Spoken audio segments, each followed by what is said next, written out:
Good afternoon, and thanks for hanging in there. We're in the final stretch. It's the last lap. When you're tired, these seats are almost putting you to sleep, but hopefully this panel will keep you awake and alert and leaving with a sense that you got value in the last drop of the coffee, if they say. And this is also when the thoroughbreds actually get to the finish line, so you're here for the best part. That's right, and we also give away the free car at the end of this session too, so those of you who are waiting for the keys, just stand by. This panel is called Connected Enterprise, and really how to reimagine and transform your work and reimagine it. But before we get started, I'm sure the notion of connected enterprise means different things to different folks. What I'd like to do is just level set us out of the chute on what a connected enterprise is. And Julio, I'll pick on you first since you're closest to this topic. What is connected enterprise for us, and how do we baseline everybody on the notion? So it's a relatively simple concept, and it's simply that you want to design your business to serve the customers you want, and you want to do it effectively. And in fact, we heard a little bit today from HFS, or Horses for Sources, the same concept. So how do you want your business to be aligned, and how's it going to operate so that you're not operating in silos and you're executing as effectively and as efficiently as possible? So that means really connecting the front to the middle to the back office and harnessing a lot of the technologies that we talked about over the last couple of days. And just to bring that alive, we've done primary research in the marketplace across the world in different sectors, and there's a core set of capabilities. When they come together, they work real well together. When you just choose one, you don't get the financial and the business benefits that you want. Just to give you an example of a couple of those capabilities. One is just basically being insight-led and data-driven. And so the speaker that was just on stage here from Google was talking about harnessing analytics and driving it into your business. The other is just taking a mindset of what's the experience you're going to deliver, but not just for your customer, but also for your employee. We talked a little bit about that yesterday. Those are just two examples, and then putting the digital infrastructure and harnessing these powerful technologies. So that's really what a connected enterprise is. Vinodh, help us with the role of AI in connecting the enterprise. It's almost like electricity transformed how you assembled cars and how you oriented your entire, manufacturing process. AI, in a lot of ways, is just an enabler. It's one of the many technologies. But as Julio said, at the end of the day, you're really looking to align your people, processes, and the underlying technologies like AI to serve your customers. So it's really customer-driven business alignment. But what we've seen is through every technological cycle, right, the technology enabled us to rethink how we deploy our people, right, to serve those customers, and how do you engineer or re-engineer your processes to adapt the technology to serve your customers completely differently. So AI ultimately is just an underlying technology that just supports whatever realignment we're doing with the business. I think the notion of AI plus cloud, right, plus ubiquitous access via cloud, and then the data piece of this, which we talked numerous times during the last 2 days about how important data is, not just from a strategic standpoint, but from a tactical standpoint, and how it builds into this is key. And the last 2 days have been around the challenges, the difficulties. It's pretty intimidating, right? If you're at the front end of this curve, it's going to be pretty intimidating about how to start approaching this and how do you tackle it. Brad, I know you've helped a lot of clients with that early question. Give us a couple of thoughts around how people that are at the front end of the curve might get some comfort. Yeah, and Steve, I like to help our clients and kind of lay out what to expect. And there's a lot of, when you think about what's possible, it's pretty remarkable. I mean, we've heard a lot of people over the last 2 days talk about what's possible, expanding their thinking, the technologies. But the fact of the matter is, it's pretty hard to do. AI is definitely worth the effort because the results can really tremendously automate what you do or give you insights that can be great competitive advantage. But it is hard. And I advise my clients to look at it as a journey. Okay, so a couple examples. Number one, the technology. We talk a lot about the technology. And if you have a use case that demands that technology exactly, great. You can implement it, challenges, but still you can do it. A lot of business use cases are rather more complicated than that. And you have to have a variety of technologies, and you have to integrate them together. Okay, that's an effort. You have to have good data. A lot of our clients, are somewhere in that process, but they may not have good data. And then lastly, is what businesses really want, or they want AI business as usual. And I always coach them that the first bit, which is developing the prototype, is critically important to prove that it works, but getting it into production so that users can use it without thinking about what they're doing is amply hard. So it's a little bit of practicality, worth the effort, but it's not easy. Yeah. It's challenging. Yeah. And Arun, we started talking about blockchain today in earnest, right? But yesterday I opened the session that I presented in around a new stack, right? Mm-hmm. And blockchain was one of many options, one of many things you need to think about in that new stack. Sure. But I think what we learned today is don't forget that, because there's a lot of potential applications where that could be very important right now. And so I guess my question to you, for your thoughts to share with the audience, is how do you prioritize blockchain in the context of all those other choices? And where are some of the more pragmatic ways to actually put it into value? So great question. So let me step back for a minute. And we heard from Guardtime yesterday. We heard from Bernie Moreno and Onam today. To go back to your stack concept, blockchain is becoming ubiquitous. What I mean by that is we've seen in the last maybe 7 months, 8 months, Amazon, Azure, IBM, and any large cloud provider provisioning blockchain nodes just like Hadoop was 5 years ago. You can literally go into your Amazon cockpit, switch on a switch and say, here, I can have a blockchain node up and running. The question is, what do you need it for, right? And so if you go back to my opening comments yesterday, do you have the right questions for the right fight? And what I mean by that is the right fight is around intercompany, is it around procurement, is it around supply chain, right? And so rather than look at blockchain in and of itself, it's like you don't walk into a large business transformation conversation with somebody to say, do you want X, Y, and Z ERP package, right? You're there to solve an order-to-cash problem, right?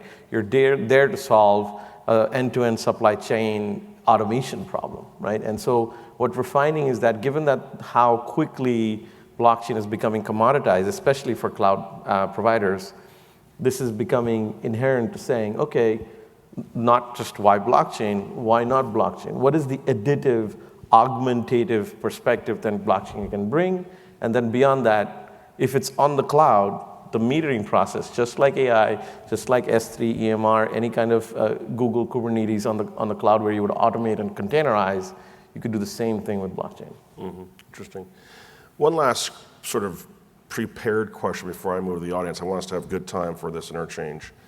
The other thing that we haven't talked about, I know, Brad, you talked about a journey, right? Right. Is chronology. And it will vary, obviously, with industry and scale and the culture of a company. But Vinodh, I know you've spent a lot of time working within KPMG and with clients on these journey maps and some of the timing associated with it. The total length of the journey, I think everybody can assume, is going to be quite long, right?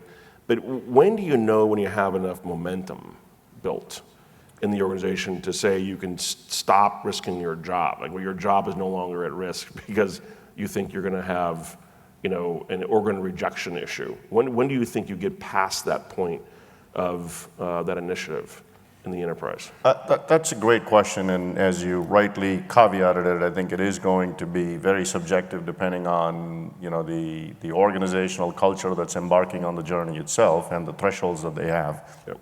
But I think what we've learned is, your AI journey largely is some combination and in some form of chronology of planning for an AI program. I'm not talking about a project. I think planning for a single POC or a project is, relatively straightforward. But, typically we see clients and we recommend that clients adopt a portfolio approach. So, you have options to fail and options to succeed. So there is a planning phase. Whether it's use case identification, as Brad was saying, or choosing the right business areas for you to even experiment in, because some business may be more receptive than others, whether it's cultural, whether it's the processes itself. Mm-hmm. So a large planning phase, and that's actually often overlooked at the programmatic level. I think everybody does a good job of planning around a single project, but strategically, if you're looking to transform the firm, right, becoming connected, becoming more customer-oriented, embarking on technology experimentation, planning at a program level is really important. I think what we've learned, Steve, is a lot of our clients and a lot of our businesses, even in KPMG, don't plan for success. I think people take the whole fail fast thing a little too seriously, and they almost go into these technology experiments, right, assuming they're going to fail at some point. But we find a lot of clients not planning for success, which means they're not prepared, which is sort of chronologically the next step after you do the planning, right? Preparation includes technical elements like data, but more importantly, some of the leadership sort of conditioning that we need as well.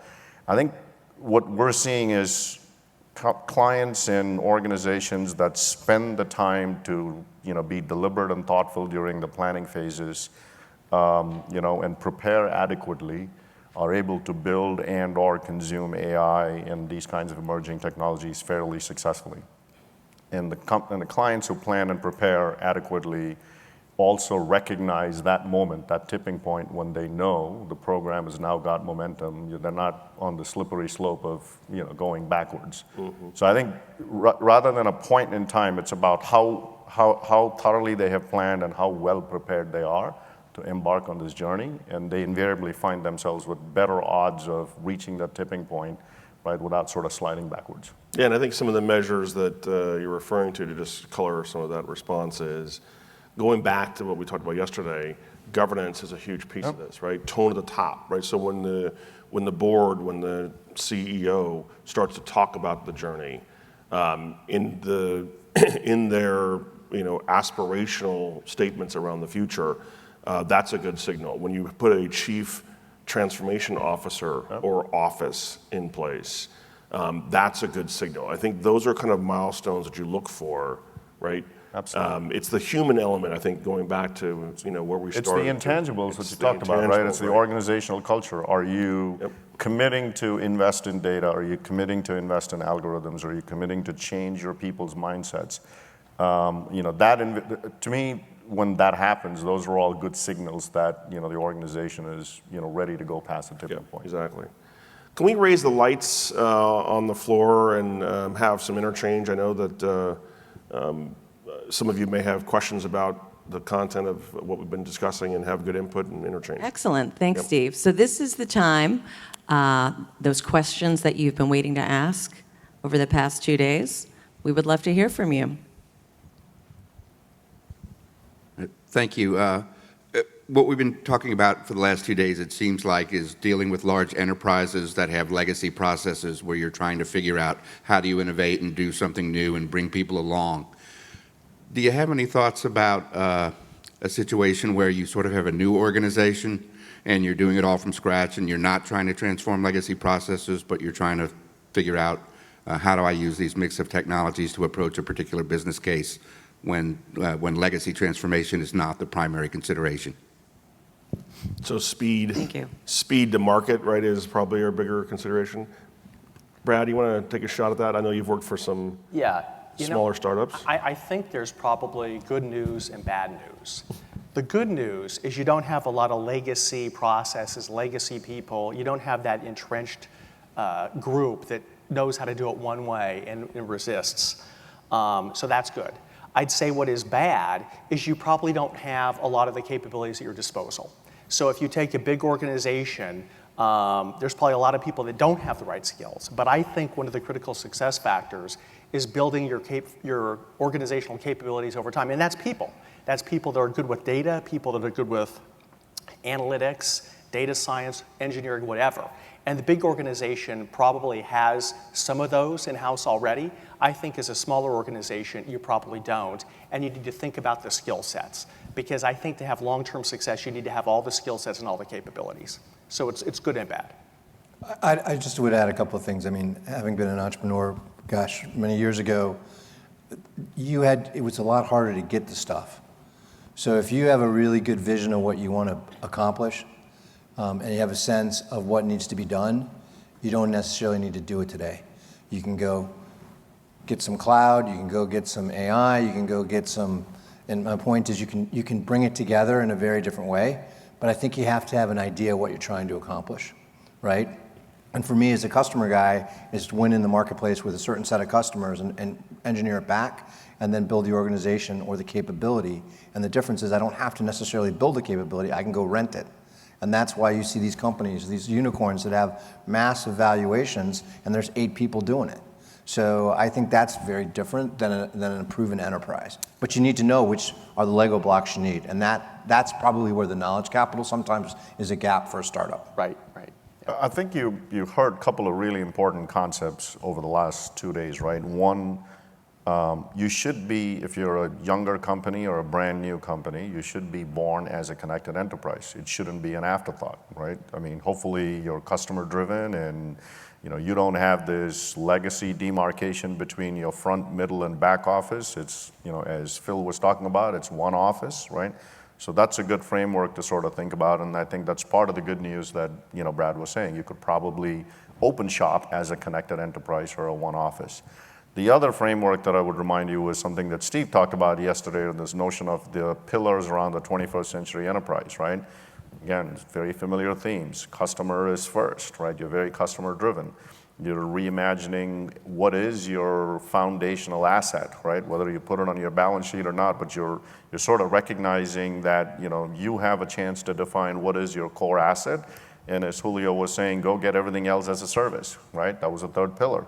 And the fourth one was all about, think about your workforce. You don't have to be conventional. You don't have to be burdened with legacy business models around hiring talent, Gigster, Kaggle. I mean, there's a whole bunch of options that are available today that a GE never had 100 years ago, right?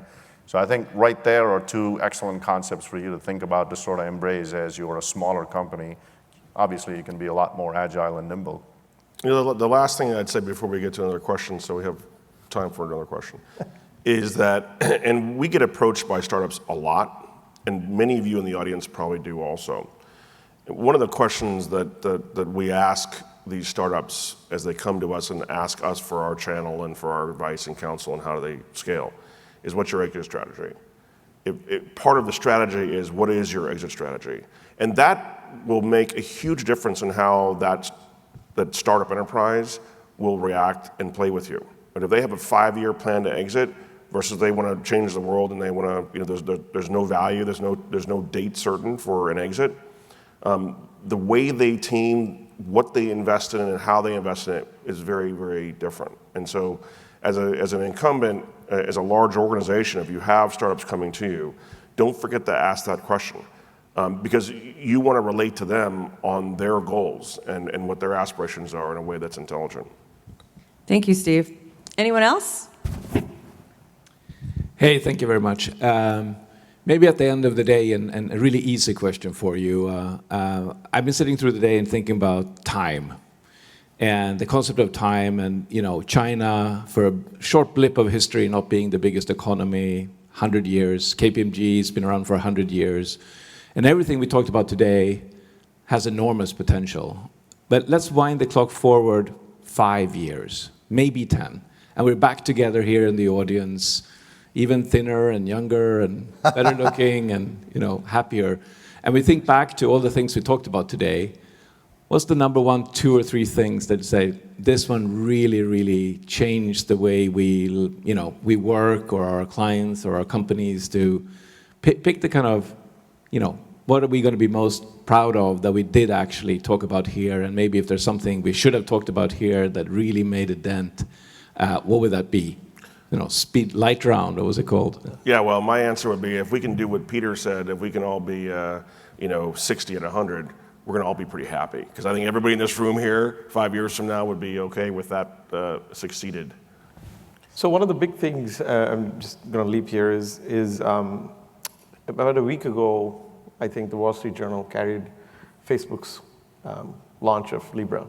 To us, as we look at it, Facebook is now changing the business to business to consumer to consumer behavior, right? And the hypothesis is that nobody wants a Cambridge Analytica moment again, right?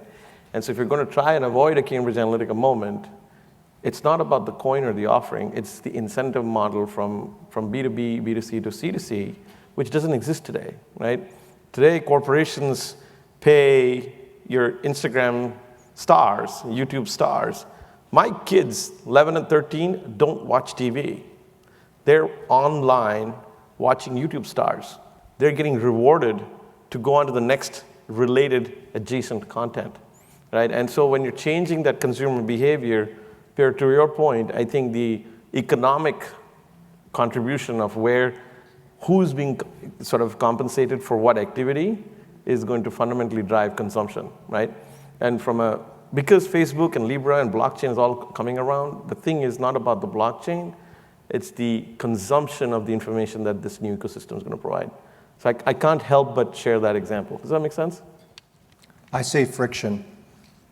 So Bernie talked about mundane examples of things that create a lot of friction in our lives, and we have friction at work. I think we're going to know we've made a lot more progress when we go to work and there's a lot less friction.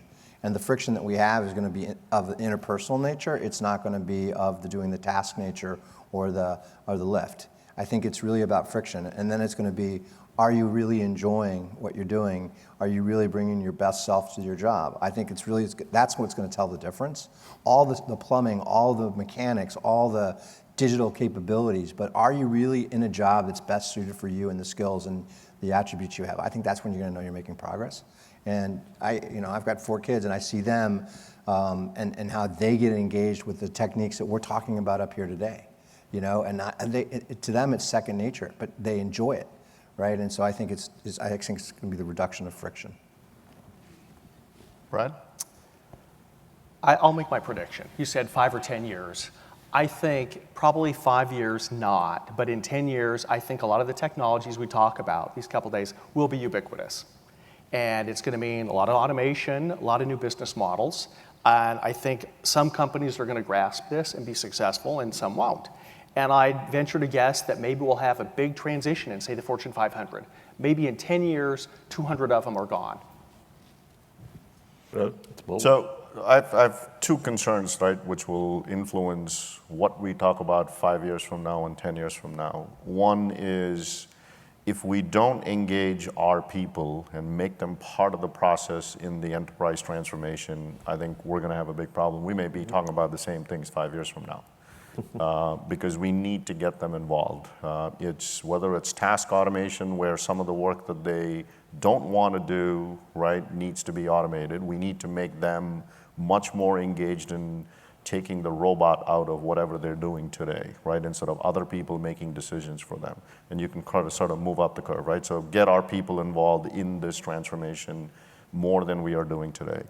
The second one is, I'll refer to the picture that Peter drew yesterday, right? The technology is growing exponentially, but the humans who are running organizations, irrespective of whether they're startups or legacy companies, we're all human, we think linearly. We have to find a way to bend that curve, right? To mirror what the technology is doing. Otherwise, that gap is just going to continue to exist and become larger. In 5 years from now, we will be talking about the frustrations of trying to keep up with that technology. Frankly, blame the technology like we always do, when in reality it's the other way around. It's never the technology, right? So I think if we don't address, and funnily enough, both of them are people-related themes. I think if we don't sort of get to the bottom of those 2 things, we'll still be talking about the same topics that we're talking today 5 years from now and 10 years from now. Thank you all for your thoughts. We're out of time. Thank you all for your participation. Have a good afternoon.